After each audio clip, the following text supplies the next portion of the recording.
अस्सलाम वालेकुम, क्या हाल है? देखते फिर ठीक है। मैं थोड़ा अपना हाल ही लौट तो मेरे यूट्यूब चैनल है बाकी लौटा जो हाल मेरे प्यार मेरे दोस्तों ठीक ठाक हो तो ये ठीक है। अल्लाह तो ताते बस तार के थे इस्लाम के व्यूअर तो व्यूअर जरा भी हाली तक बैठे थे सब्सक्राइब करने की था सब्सक्राइब करके ने बेल आइकन जरूर दबे क्योंकि भरना बिल्कुल भी नहीं तो व्यूअर आज हाल ही में दूसरा समझो जिवें आज थोड़े जहाँ मुफ्त सैर जहाँ विलाग तो फिर दोस्तों नाल में बड़ा ले पे तो हाल भी शेयर करने पे दो आखे मी कि व्यूअर तारे नाल हाल विला शेयर करने पे हाल विला ये है व्यूअर जो सरैकी मुंडा तो बड़े शाह से ते ना दा साहिल है सरैकी मुंडा मतलब यूट्यूब चैनल का ना है ते वो थोड़े जिहा लोड मरे ना वधे लोड ई किस्म का मरे ना वधे जो सब पता सब असा तो प्रैंक कराने वधे हैं उनके नाल लेकिन वो जी हाथ पेठा वधे ना वो पेठा वधे भेण के हाथ भेण के हाथ जो पेठा वधे अस पहले तो मथे वधे हैं हाथ मतलब हाली हौला रखे वधे लेकिन उनका हाथ जो है सारे उत्ते भारी वेंदा था।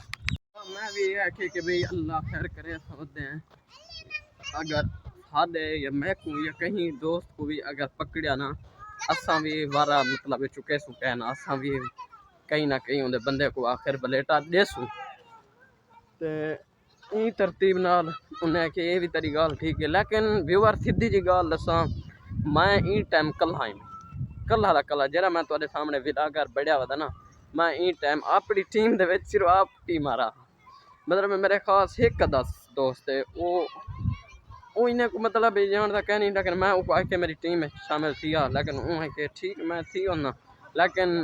उसको हाली कोई पकड़न का मुआदा शायद नहीं बढ़िया बढ़िया मैदा मुआदा है तो मैदा मुआदा बड़े अल्लाह खैर करे असा ही वधे ओ ही वधे अगर मैं हाथे चढ़ गया तो अल्लाह खैर करे कोई ये जी प्रॉब्लम ना ढासी अल्लाह खैर करे कोई हाथ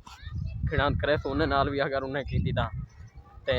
ये हाल भी लगे तरतीब व्यूअर टेंशन नहीं करनी विलाग इवें ओसन इवें चस नाल बड़सन वधे असा प्रैंक दी हद च ओ बिगड़ दी हद च मेरे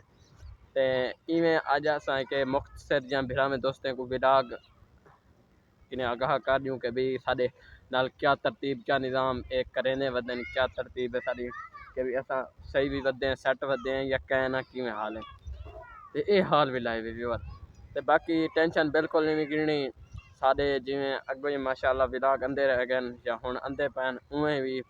हुण भी मतलब उवें हुण भी विलाग साढ़े इवें अंधे रह बाकी अज का विलाग इतने कट करने पैं कल विलाग चलने पैं लभ थी गया सारे बिना दोस्तों को जेड़ा भी हाली तक बैठे थे साढ़े यूट्यूब चैनल को सब्सक्राइब कैंसी किया सब्सक्राइब करके बेल आइकन जरूर दबे सी क्योंकि बुलना बिल्कुल भी नहीं क्योंकि सरैकी मुंडा तो मेरी लड़ाई शुरू थी खैर बाकी लव थी गया।